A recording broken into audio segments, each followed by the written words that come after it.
And this is segment number 3 here of Nightfighter demo, and Charles is just about ready to place his ground-based search radars.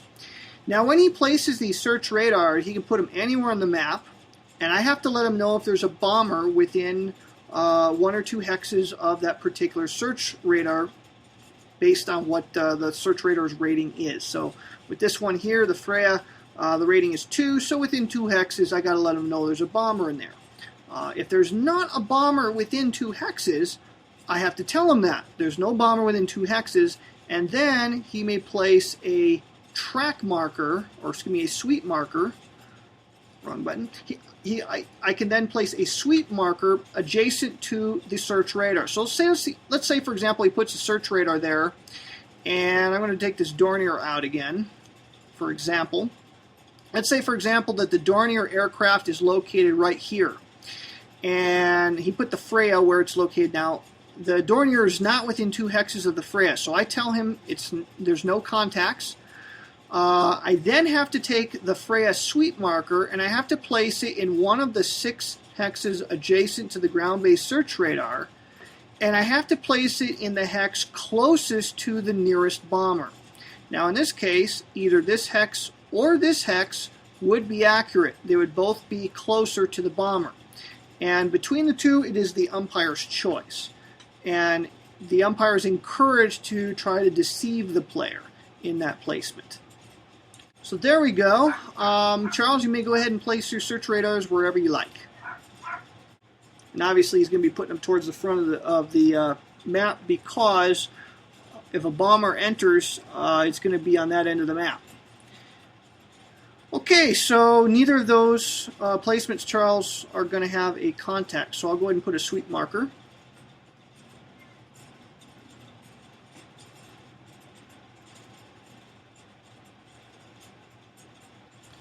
And the sweep markers will remain on the map until the next segment. And Charles is welcome to use what we call contact markers, or track markers. That's these guys. You can use these as a mnemonic device to try to remember where you had contacts or sweeps of targets.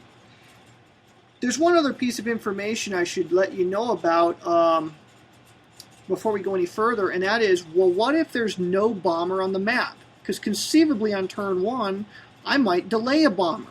So if there's no bomber on the map, it is perfectly legal for the umpire to place the sweep markers anywhere he likes to put them. Alright, so the radar search phase is done. The next phase is number 6, and that is the AI, or air intercept search phase. We're going to skip that because we don't have air intercept radar at this game. Searchlight phase, I'll tell you right now, there's no bombers in the searchlight zones. Tally phase, yeah, you're not going to have a tally, but that's the phase when you could try to make eyes on contact. And obviously no combat, so we go to the end of the turn, and ultimately a turn goes pretty quick in this game. So now we come to an asterisk turn, and my onboard bombers are going to move. Alright, so next thing we're going to do is enter bombers. So give me a second to pull chit.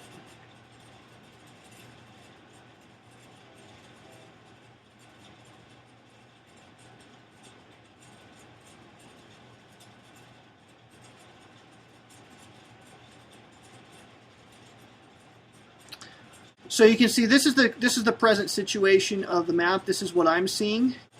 So everybody has seen this, and so now what I'm going to go ahead and do.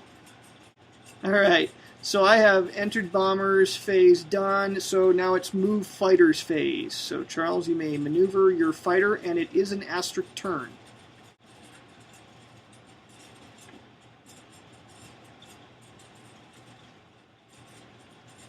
Okay, all done. Alright, go to ground base radar search phase. Alright, there's your sweeps. No contacts yet. Okay, so no contacts, obviously no searchlights yet. Tally phase, you want to take a stab in the dark, fat chance. Moving 2 hexes a turn, I don't think I'm anywhere near your plane yet, so I think we can go ahead and end the turn, right? Yeah, now Is there a default always possible tally of one die roll? No, you have a 1 hex radius in which you can make tally die rolls. And with your particular fighter, you're actually going to be able to, I think, roll 5 dice with the expert pilot.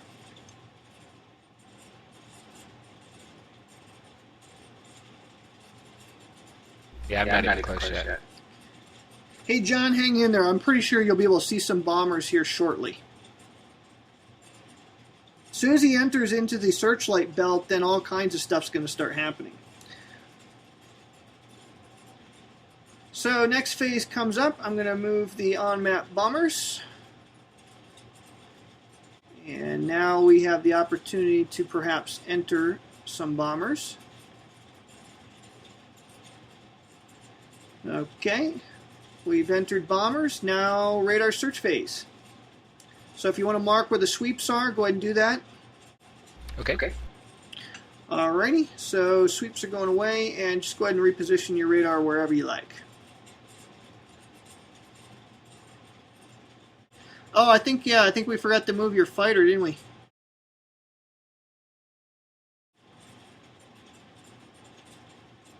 Okay, only moving 3 because there's no star. Okay, now radar placement.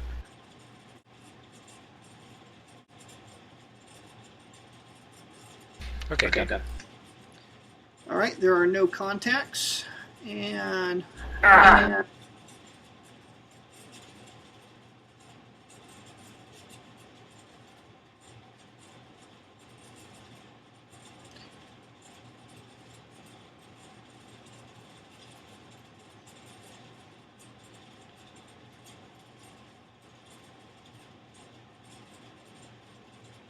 all right, there's your information. Now you should know by now that there has to be a bomber on the map because of the turn number, right? Yes. Joel, do you want to go ahead and disclose the location again, and I'll close mine? Yeah, go ahead and turn away. Okay, I'm ready. All right, here's where the bombers are. Everybody get a good look? That's what's happening as of right now. So I'm going to hide him again. All right, Charles, you can look. Okay, I'm back. Okay, move bombers.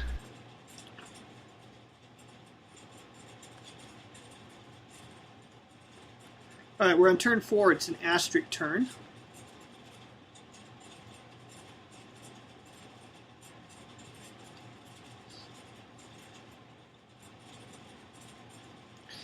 And thinking about entering a bomber here, so give me just a second. Okay, I've got it figured out. So you may now go ahead and move your fighter and do your radar stuff when you're done flying around.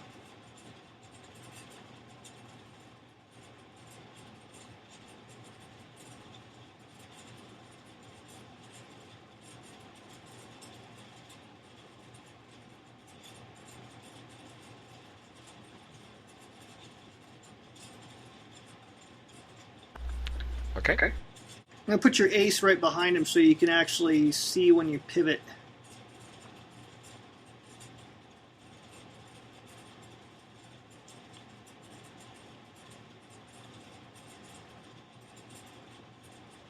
Do you want to mark where the sweeps are, or do you already delete those?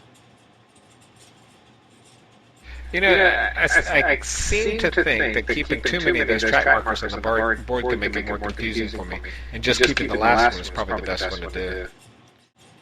Okay. Contact? Okay.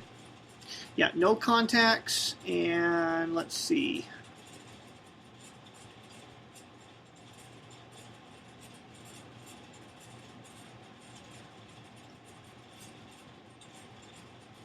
Oh, snuck past me there.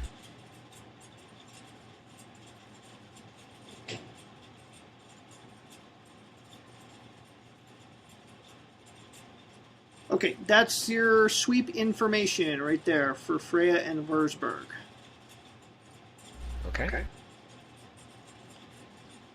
you want to try any tallies or anything like that? Sure, why not? All right, to do a tally, what has to happen here is in good visibility with moon, any kind of moon, whether it be half moon or full moon, you roll 4 dice, and then if you have a good view fighter, you get +1 dice. So he's going to roll 5 dice.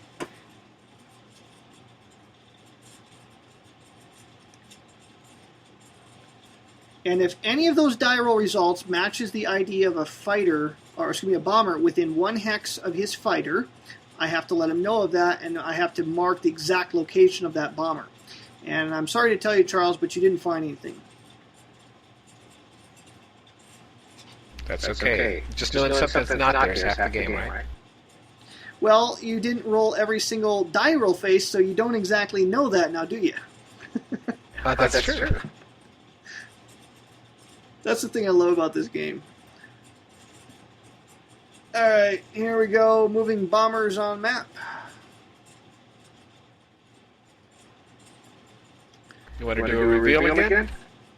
Give me a second here. I think it might be more fun to do it on the turn number 6. We'll do another view for the people.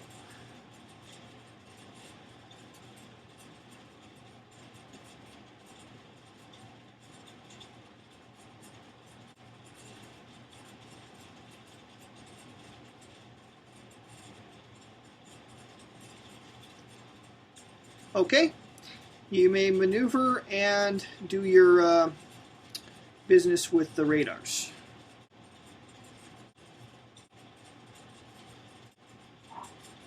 Okay, I think that's all my MP. No, you only spent 2 movement points there, right? Turn right. So I have 1 left. Yep. Oh, can I turn right twice? Yep. Okay.